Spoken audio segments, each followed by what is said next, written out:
Welcome back to another segment of Behind the Scenes of the Waltons. Today I'm back with Leslie Winston, but this is kind of an Ask Judy because I have engaged her expertise to answer a particular question I was asked. So please welcome back, Leslie.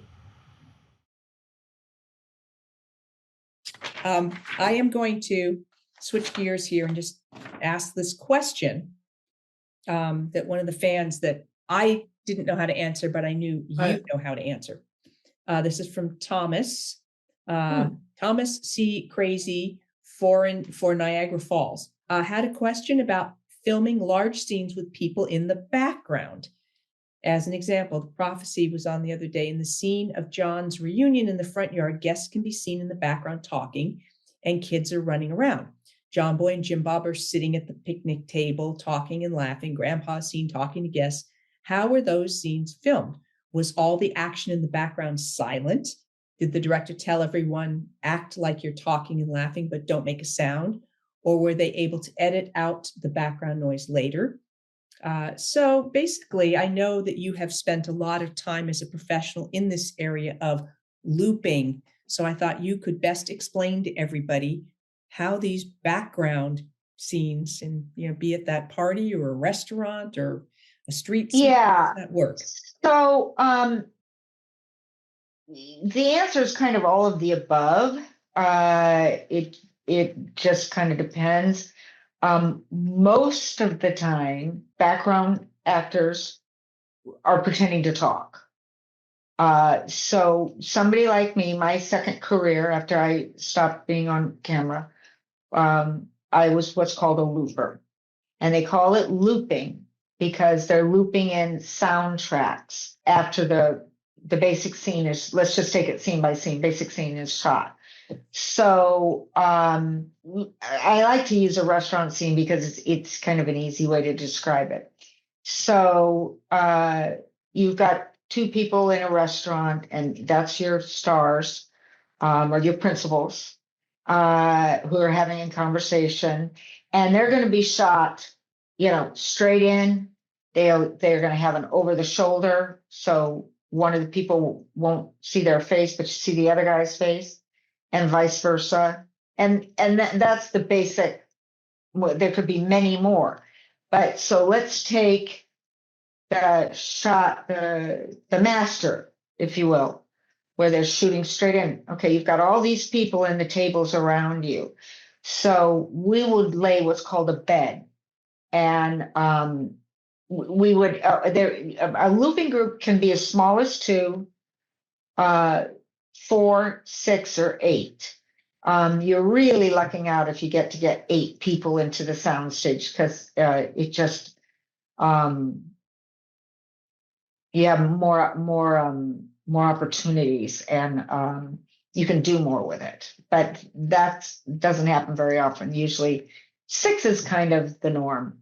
Anyway, so we would work, there'd be a mic, and the sound stages are usually not that, sound booths would be more appropriate, are not that big.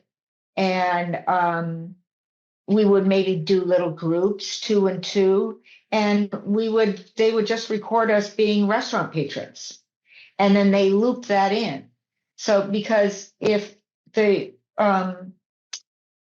background artists are talking, then they can't pick up the principal. It gets all muddied. It's got to be clear. If they were actually doing that in the filming exactly of the scene. Exactly. So when they're filming the scene, those people you don't hear them at all. But that's our job. We come in and loop who they are. But then we get very specific about it too. So the actors that the audience saw on screen in the background are not the people who then go in and do the loop. No. Unlike good question. Principal very good question. Yeah. Would do their own looping if something had to be done. Those are considered background artists that are on screen, and we're never on screen.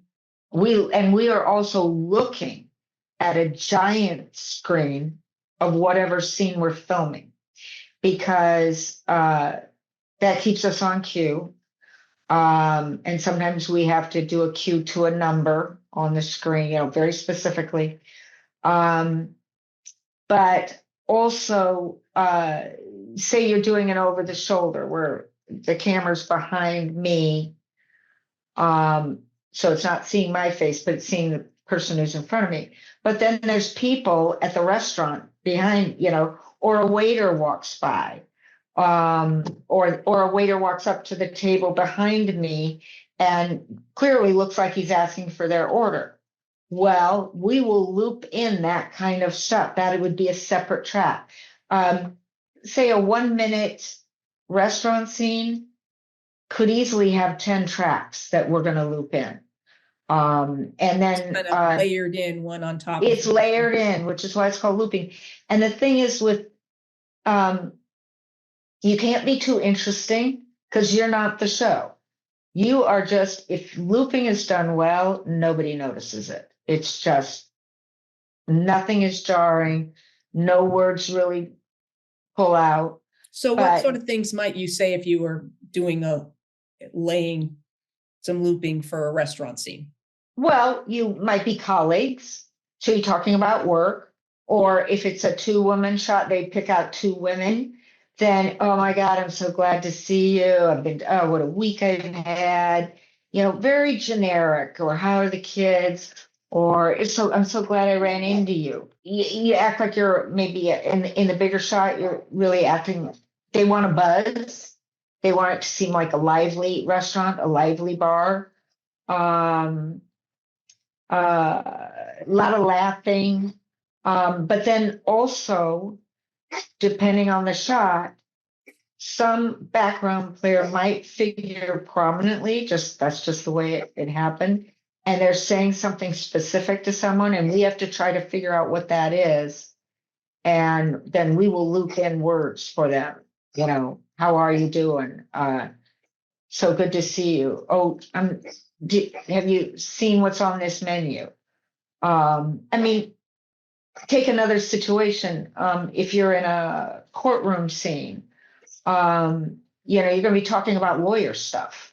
But again, you're trying to layer in your comments or your conversation with specific lawyer or law terms, if you will, so that if a little of it pops out, it enriches the scene, but nobody wants to hear what you're really talking about. So for our viewers, you are not given a script of what you're not at all. It is how do you make those decisions? Well, it's a lot of research, actually. What they do is you don't get a script ahead of time. You don't get to view it ahead of time. It's all completely improv. It's a real art, I have to say, and it can be it's really fun, and I loved it, but it can be nerve-wracking, especially if you're in a situation that is just so not you. Like for me personally, I did a lot of criminal shows. And sometimes I had to be a prison guard, and that was really hard. And often when you're a prison guard, you're not being seen, but they want to hear prisoner, either prison guard or prisoner in the background, and you just have to come up with stuff. But what you do is I would have a cheat sheet when I first started out, and I was doing LA Law was my first show. Back then there wasn't Google or anything like that. You got law books, and you started to educate yourself on certain law terms. So you don't want to go in, you want it to be throwaway, kind of, just to get, did you get that habeas corpus today? Something like that. You're getting a law word in, but you're not having a whole conversation. If you're in the hospital, there's a big one, a lot of hospital scenes. Again, you educate yourself on hospital terms. You probably would have a cheat sheet of intercom, Dr. So-and-so to the ER, pharmacy calling Dr. So-and-so. And those things, yeah, you would have a sheet just because you don't need to improv that. But anything that's an on-camera element, that's all improv. And like I remember once, I had to, I mean, we were looping an investigation into a weed farm. Well, you know, spend part of your day getting up to date on all the latest terms that are current that involves the cannabis industry. Then if you're in cop shows and you're on the streets, you want to be familiar with the street names of a particular town that, you know, people would resonate to. You know, if you're in New Orleans, Bourbon Street, or, you know, you're up in Minnesota and, you know, you're talking about Canal Street. I mean, things like that. Here's another one we had to do. And this was another one you really had to prep for. Again, you have a cheat sheet. If you're doing a cop show, all that background chatter that you hear out of cop cars or in the background, all of that, that would be at the end of any looping session. If we're doing a cop show, we would have walkie-talkies and we would, you know, basically make up stuff about calls that were coming in. You had to be familiar with the, you know, what the numbers were. Again, you saying, and you prepare for this. You make up those lines and you know, you have it. You don't do that on the fly. It's too hard. And it requires a research of the community or big city or where you are. Period. Yeah. So, Wow. I mean, I used to have, when I was doing it, because I've been out of it, the pandemic kind of killed it. We couldn't work in sound booths, obviously, during the pandemic. And so people had to kind of build their own little studios and remotely put it in. And that just was above my expertise in technology. So that kind of, I worked a little bit more after that, but no, just a couple of shows. But yeah, you really had to, I would have we all had rollers. And we had files and files and files of, you know, doctor stuff and patient stuff and city stuff and cop stuff and anything else. You know, high tech was tough. You know, sometimes we were in, I can't remember the show that I was doing, but it was all set in like Silicon Valley. So those are very, very specific terminology. And the thing is, what you learn is you can't just throw that word out. You got to know what you're talking about. Otherwise, it sounds ridiculous. So you're getting a semi little education, you know, a certain amount of law and a certain amount of criminality and a certain amount of doctor stuff. And yeah. Well, did you do any, like, back to a restaurant scene, Yeah. like if there was silverware or things like that, or was that strictly the sound editors? No, that is a whole different thing. We're just voices. That would be Foley. That's called Foley. Where again, people who I never was a Foley artist, but people are in a sound stage and they make footprints and, you know, the silverware thing or a glass clinking if it need be. Now, here's a couple other interesting things that we used to have to do for looping is big clapping scenes. Often this is called sweetening. We would just stand there and clap. And we'd crescendo or come down as whoever's making a speech, you know, very specific. if there was singing, group singing or an audience was singing, we would sweeten that. This was really fun. Kissing scenes, we'd often kiss our hands and sweeten the sound of people making out.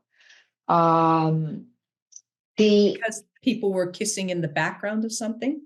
No, that again, very good question. I'm not being specific about that.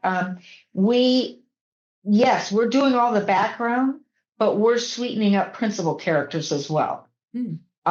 So if the two principals are having a big kissing scene and they don't feel like they got enough, we'll stand there and kiss our hands there's a producer, director, sound editor, and they're all lovely people, and they give you lots of advice and say, we want to see it this way. We want it just sweet, or just don't do this much, or yeah, we really want you to increase it.